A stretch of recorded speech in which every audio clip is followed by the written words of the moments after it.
In the last module, we started with the frequency domain approach in time series analysis.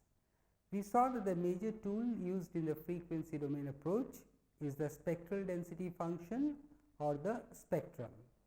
We defined what the spectral density function is, and then we saw a relationship between the spectral density function and the autocovariance function.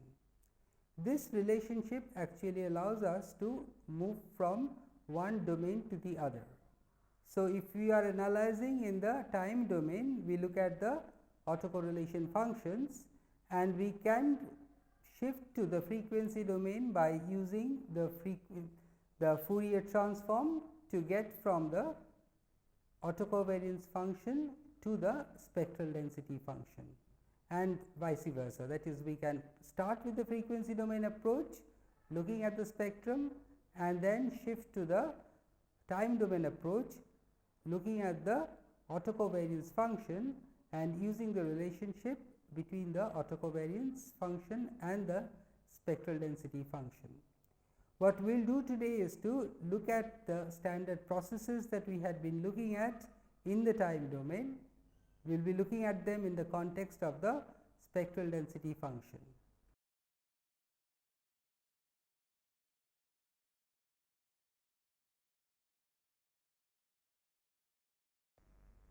To look at the spectral density functions of some of the standard processes, first just recall that the SEF can be expressed in terms of the spectral density as gamma h is equal to minus pi to pi f omega cos omega h d omega, and this we can define for all h equal to 0, 1, 2, etc.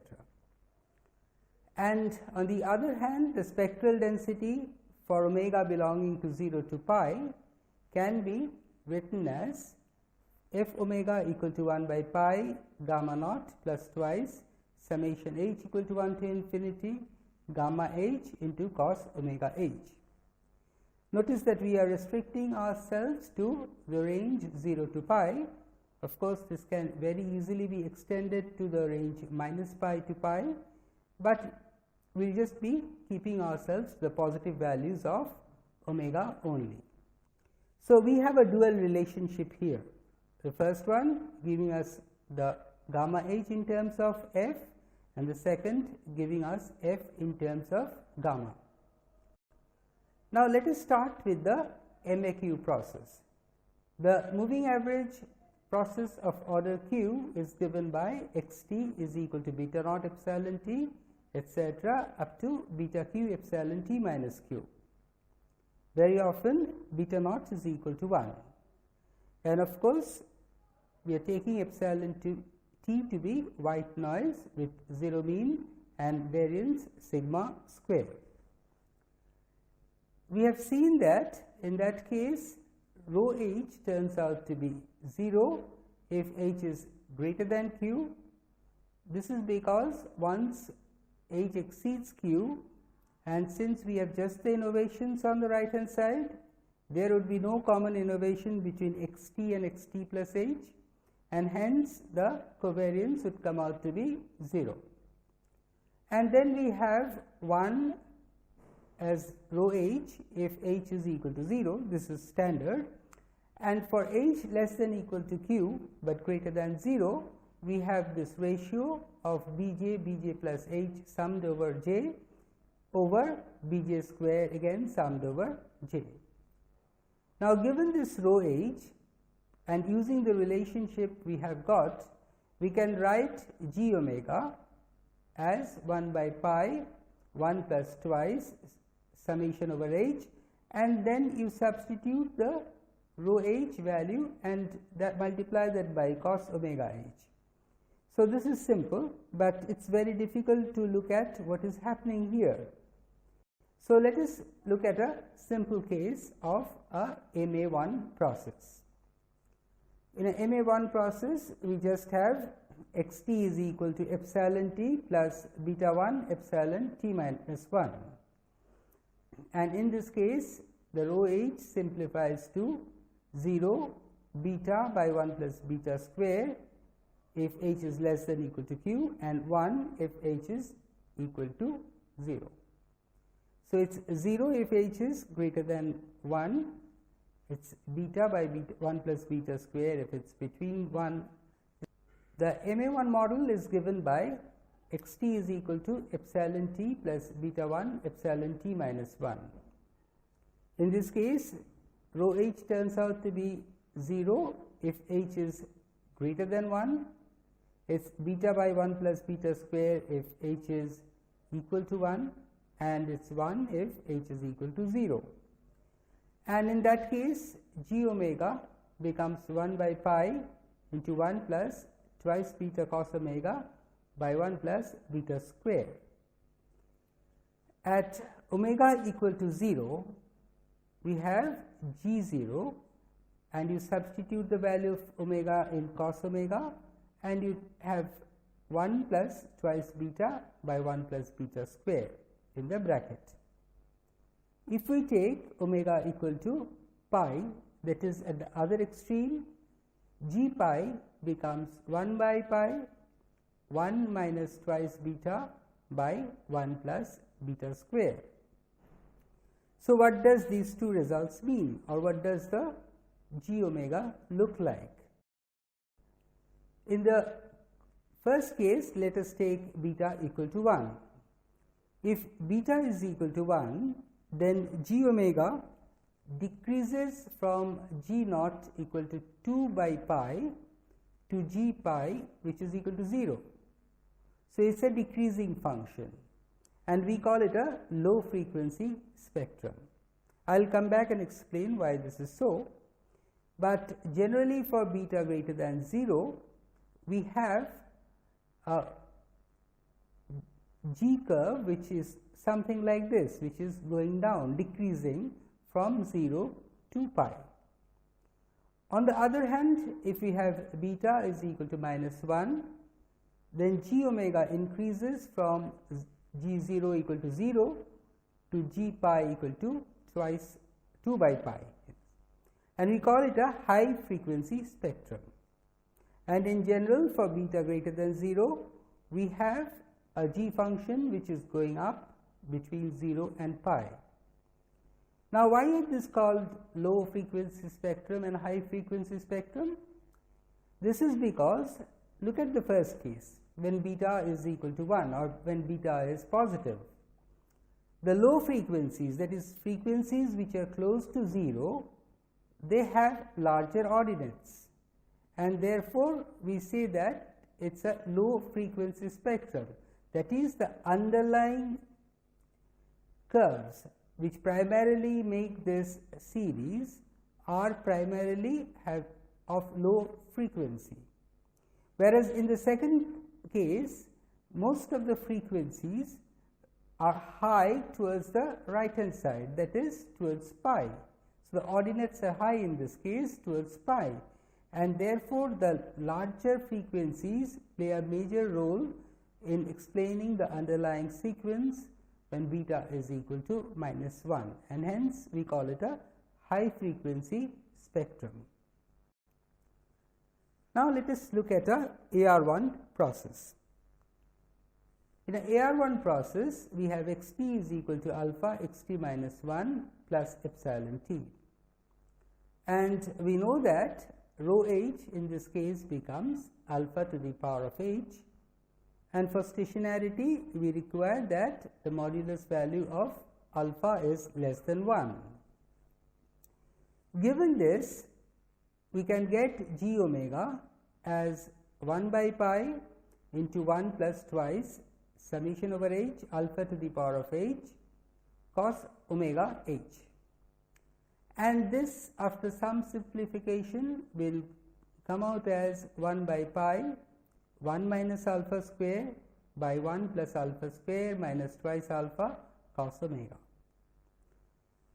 Again, we have at the lower end at omega equal to 0, we have the g omega value to be 1 by pi into 1 plus alpha by 1 minus alpha, and at the upper end, that is at pi, g pi is 1 by pi into 1 minus alpha by 1 plus alpha. Again, let us look at what this means.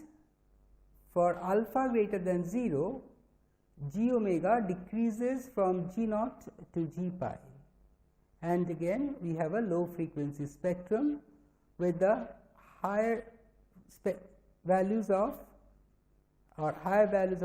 omega in this case having little contribution, and the lower values having the maximum contribution in the makeup of the process. On the other hand, if alpha is less than 0, then g omega increases from g naught to g pi, and the high values now have a larger role to play in making up the process, and hence we call it a high frequency spectrum. However, for more complex processes, it is not so easy to interpret the spectrum. As we saw even for the MAQ, we have too many parameters. It was easy to derive, but interpretation of that would be difficult. In fact, for the ARMA process in general, or for the ARP model, even deriving the spectrum becomes much more difficult by this simple rule.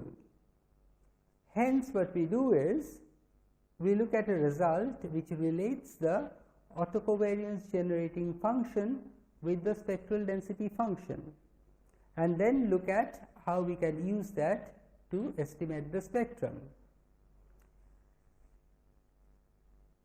So, first let us define the autocovariance generating function. It is given by Cz, which is sum over h from minus infinity to infinity gamma h z to the power of h.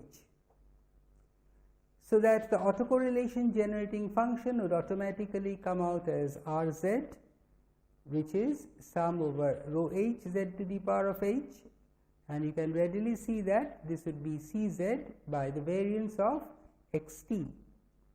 But we will restrict ourselves to the autocovariance function generating function in general in this case. Let us look at a result that we have. Let xt be a linear process. So, xt can be written in terms of UTs as xt equal to summation j equal to 0 to infinity aj ut minus j, where UTs are white noise with 0 mean and variance sigma square, and these are absolutely summable coefficients. So, the AJs are absolutely convergent, so that it really means that summation of modulus of AJ is less than infinity. So, under these conditions, what we can say is that for hz defined as aj into z to the power of j summed over j, cxz would be hz into hz to the power of minus 1 into cu of z. So, we know the function hz, and if we know the autocovariance function or covariance generating function of u, we can get the autocovariance generating function of x. But more importantly, we also have these results where the spectral density function of x can be obtained as h e to the power of I omega into h e to the power of minus I omega into f u omega. So, if we know the spectrum of u, we can use this relationship and get the spectrum of x. So, this is one simple way of getting the spectrum of x, and we can apply this to the AR or the ARMA process, because we can write this as a linear process. We can always express them in terms of an infinite sequence of past white noise. So, in that case, if we can write that as a linear process, we will be able to use this result and get the spectrum of the corresponding more complex process. Let us see how we can do this. We will start with the ARMA PQ process. So, ARMA PQ is given by xt is equal to alpha xt minus 1 to alpha p xt minus p plus epsilon t plus beta 1 epsilon t minus 1 to beta q epsilon t minus q, where the epsilon t's are the innovations or the white noise. Now, let us write yt is equal to summation j equal to 0 to q beta j epsilon t minus j. That is primarily the second part. Notice that in this case we are taking beta naught to be equal to 1. Now, if we do this, and since the epsilons are innovations or white noises, they have a spectral density of sigma square by pi, and hence we can write Fy omega in terms of the spectral density of epsilon and the h functions, which in this case would be summation over j from 0 to q beta j e to the power of I j omega and beta k e to the power of minus I k omega, again summed over k. So, these two terms into the spectral density function of the innovation, that is sigma square by pi, gives us Fy omega. On the other hand, if you substitute yt in the model, that is, if you write yt instead of epsilon t plus beta 1 epsilon t minus 1 etc., then you can see that yt is equal to xt minus alpha 1 xt minus 1 to alpha p xt minus p. And let us write this as alpha naught star xt plus alpha 1 star xt minus 1 etc., where alpha j star is minus of alpha j and alpha naught star is equal to 1. Now, if we do this, again we use the same result. Again we can express y or its spectrum in terms of the spectrum of x. And if we do that, we get this. So, in this case, unlike before, we do not know what the spectrum of x is. So, on the right hand side we have fx omega, and on the left hand side we have Fy omega, and these are related by these two quantities, summation j equal to 0 to p alpha j star e to the power of I j omega and summation k equal to 0 to p alpha k star e to the power of minus I k omega.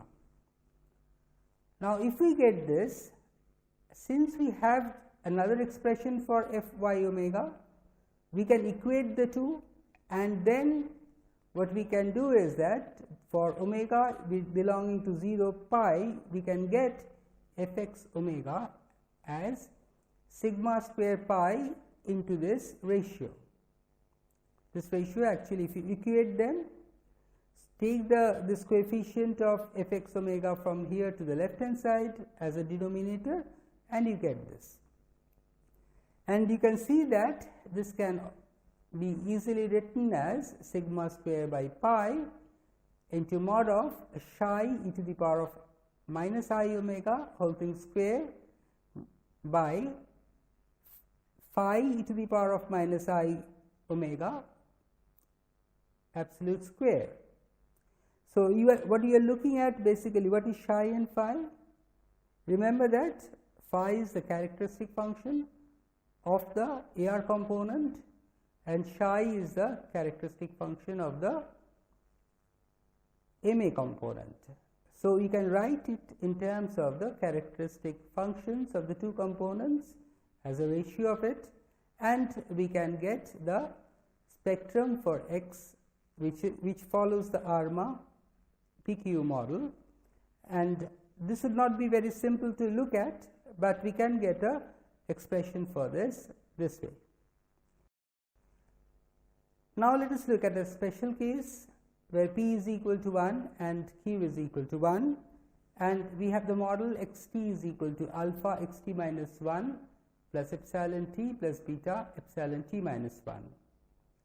So, for omega belonging to 0 to pi, this formula reduces to something like this, which on simplification gives us sigma square by pi to 1 plus beta square plus twice beta cos omega by 1 plus alpha square minus twice alpha cos omega. It's again still not readily seen as to how the function looks like, because this would be heavily dependent on what the values of alpha and beta are. This is what we saw for the simple AR1 or the MA1 process, that is, for negative values you get one type of curve and for positive values you get another type of curve. In this case you have two parameters, and the combinations of those actually would lead to different type of curves.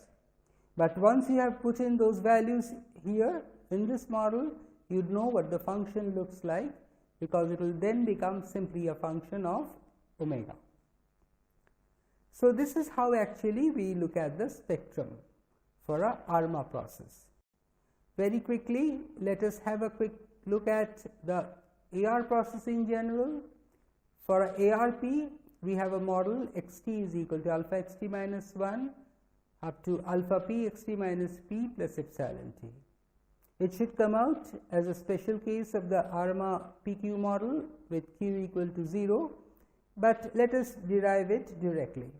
So, we will write epsilon t in terms of the alpha naught stars, alpha 1 star and alpha p star, where the alpha j stars are defined as before in the ARMA case. And once we do that, in this case we just do it directly. On the left hand side we have epsilon, which is written in terms of the x's. So, we get the spectrum of epsilon, that is f epsilon omega, in terms of the spectrum of x, which is fx omega, and you have these two coefficients which will be your h function. Once you have got this, and since the spectrum of omega is going to be sigma square by pi, so you replace that on the left hand side, and then you can express fx omega as sigma square by pi and the inverse of the coefficients here on the right hand side of the equation, the coefficients of fx omega, and you get this expression. And when you simplify this, you get an expression for the spectrum of a ARP. A special case we will get the spectrum for the AR1, and probably the spectrum for the AR2 is simple, but for higher order AR models the spectrum would not be so simple to look at, but we can get the expressions for it, and once the alphas are known, once they are replaced, it is easier to look at how the function looks like. In today's lecture, we have looked at several examples of time series and saw how you can find the spectral distribution for each of this. For the simpler ones like the MA1 or the AR1, it is easy to derive because we know what the autocovariance function is, and transforming it by the Fourier transform, it is easy to get the spectrum. But in some cases it is not so easy to convert from one to the other, and therefore we got a result relating the autocovariance generating function with the spectral density function, and using that result we could see that we can use the autocovariance function for a ARMA process and convert it into the spectral density function of the process. What we will do in subsequent classes is to estimate the spectral density function.